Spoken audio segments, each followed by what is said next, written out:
Hi, I'm Rashonda Cade. We are reading Hagar's Daughter by Pauline Hopkins. We're on chapter 1.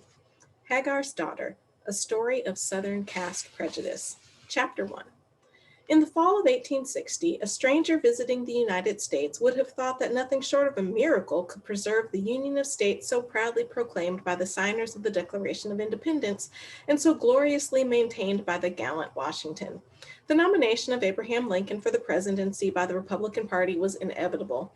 The pro slavery democracy was drunk with rage at the prospect of losing control of the situation, which, up to that time, had needed scarcely an effort to bind in riveted chains impenetrable alike to power of man or the frowns of the Godhead. They had inaugurated a system of mob law and terrorism against all sympathizers with the despised party. The columns of partisan newspapers teemed each day in the year with descriptions of disgraceful scenes enacted North and South by pro slavery men, due more to the long accustomed subserviency of Northern people to the slaveholders than to a real personal hatred of the Negro. Maybe it's a little bit of both. The free Negroes, North and South, and those slaves with the hearts of freemen who had boldly taken the liberty denied by man, felt the general spirit of unrest and uncertainty which was spreading over the country to such an alarming extent.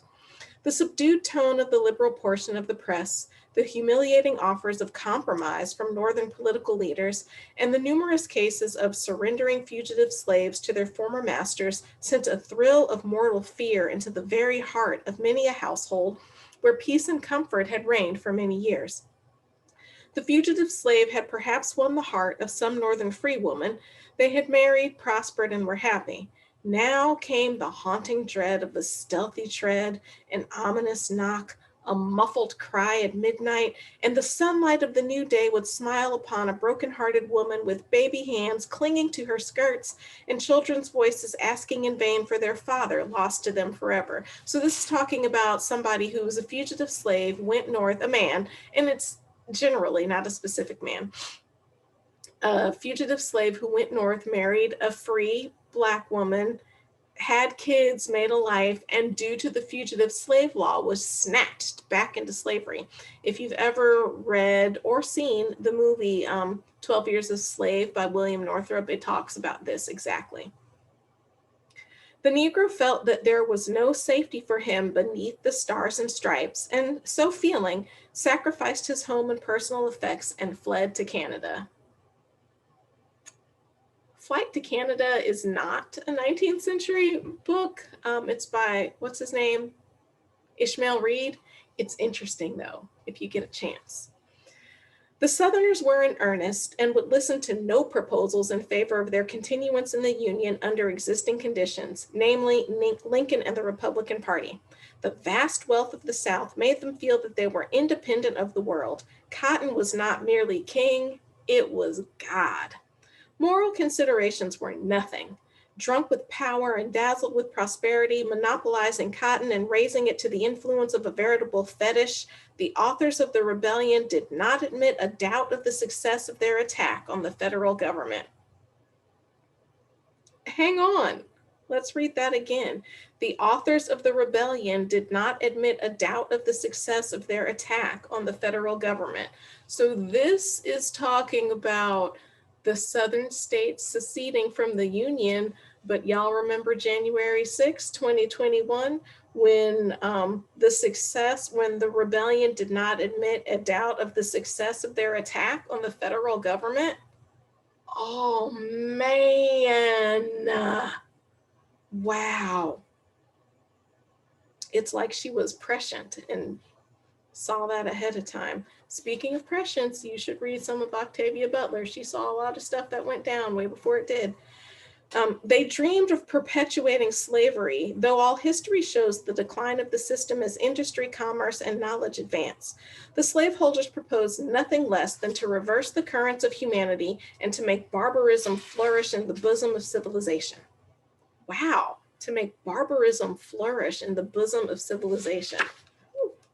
The South argued that the principle of right would have no influence over starving operatives, and England and France, as well as the eastern states of the Union, would stand aghast and yield to the master stroke which should deprive them of the material of their labor.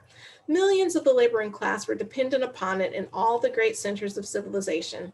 It was only necessary to wave this scepter over the nations, and all of them would acknowledge the power which wielded it. So the South is saying, we provide so much cotton and so much industry, so much wealth. What y'all gonna do? But alas, the supreme error of this anticipation was in omitting from the calculation the power of principle. Right still had authority in the councils of nations. Factories might be closed, men and women out of employment, but truth and justice still commanded respect among men. The pro-slavery men in the North encouraged the rebels before the breaking out of the war. They promised the South that civil war should reign in every free state in case of an uprising of the Southern oligarchy, and that men should not be permitted to go south to put down their brothers in rebellion. That's a bold statement for these pro-slavery people in the North. We got your back. Weak as were the Southern people in point of numbers and political power compared with those of the North, yet they easily persuaded themselves that they could successfully cope in arms with a Northern foe, whom they affected to despise for his cowardly and mercenary disposition. They indulged the belief in proud confidence that their great political prestige would continue to serve them among party associates at the North, and that the counsels of the adversary would be distracted and his power weakened by the effects of dissension. They're banking on a lot of things to go their way, aren't they? When the Republican banner bearing the names of Abraham Lincoln for president and Hannibal Hamlin for vice president, Hannibal Hamlin, who is this Hannibal Hamlin? I mean, I'll say I don't know who Lincoln's vice president was, but I don't feel like it was Hannibal Hamlin. Like when Lincoln died, did we have a president, Hannibal Hamlin? And if you guys are history buffs and you're laughing at me right now, that's fine, but I don't remember that. So maybe something different happened between when Lincoln was running for president and when he became president. I don't know. Maybe the book will answer it for us. Let us continue to read. So let me go back to the beginning of this sentence. When the Republican banner bearing the names of Abraham Lincoln for president and Hannibal Hamlin for vice president flung its folds to the breeze in 1860, there was a panic of apprehension at such bold maneuvering. Mob law reigned in Boston, Utica, and New York City, which witnessed the greatest destruction of property in the endeavor to put down the growing public desire to abolish slavery. Elijah Lovejoy's innocent blood spoke in trumpet tones to the reformer from his quiet grave by the rolling river. William Lloyd Garrison's outraged manhood brought the blush of shame to the cheek of the honest American who loved his country's honor better than any individual institution. The memory of Charles Sumner's brutal beating by Preston Brooks stamped the mad passions of the hour indelibly upon history's page.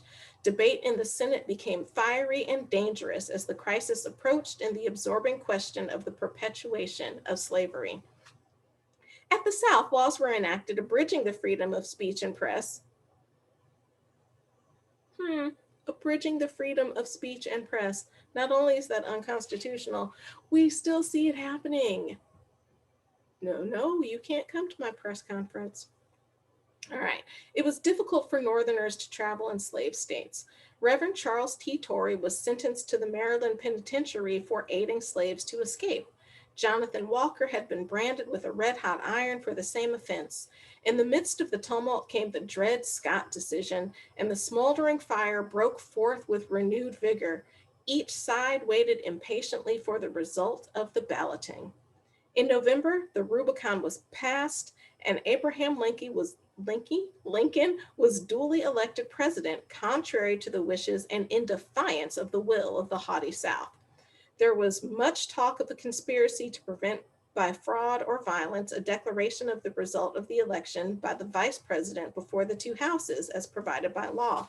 Oh my gosh. Okay, so Joe Biden and Kamala Harris, like there was There was much talk of a conspiracy to prevent by fraud or violence a declaration of the result of the election by the vice president before the two houses as provided by law. We just lived this. They were like, no, Biden and Harris are not the for real president and vice president. There's fraud and there was debate in the houses of Congress, just like the book is saying happened with Lincoln. Oh my goodness, I'm so glad we're reading this right now. As the eventful day drew near, patriotic hearts were sick with fear, filled with forebodings. Would the certificates fail to appear? Would they be wrested by violence from the hands ordered to bear them across the rotunda from the Senate chamber to the hall of the House? Or would they be suppressed by the only official who could open them, John C. Breckinridge of Kentucky, himself a candidate and in full sympathy with the rebellion? Oh my goodness. It is like watching CNN on January 6th, reading this. Oh my gosh. Except for here, storming the Capitol didn't actually happen, and it did in our time. This is bananas. It's kind of blowing my mind right now. Wow. All right, a breathless silence, painfully intense, reigned in the crowded chamber as the vice president arose to declare the result of the election. 6 feet in height, lofty in carriage, youthful, dashing, he stood before them, pale and nervous. The galleries were packed with hostile conspirators. It was the supreme moment in the life of the republic. With unfaltering utterance, his voice broke the oppressive stillness. I therefore declare Abraham Lincoln duly elected President of the United States for the term of 4 years from the 4th of March next. It was the signal for secession, and the South let loose the dogs of war. Woo, okay, that's chapter 1. And notice how it ends on kind of like a cliffhanger because it was getting published serially and she wanted people to come back and read. Okay, y'all heard what was blowing my mind as we were reading this. What's blowing your mind? What's on your mind? Post it in the comments. Let's get the discussion started. All right, that was chapter 1 of Hagar's Daughter by Pauline Hopkins. I'm Rashonda Cade, and this is Rashonda's Reading Room.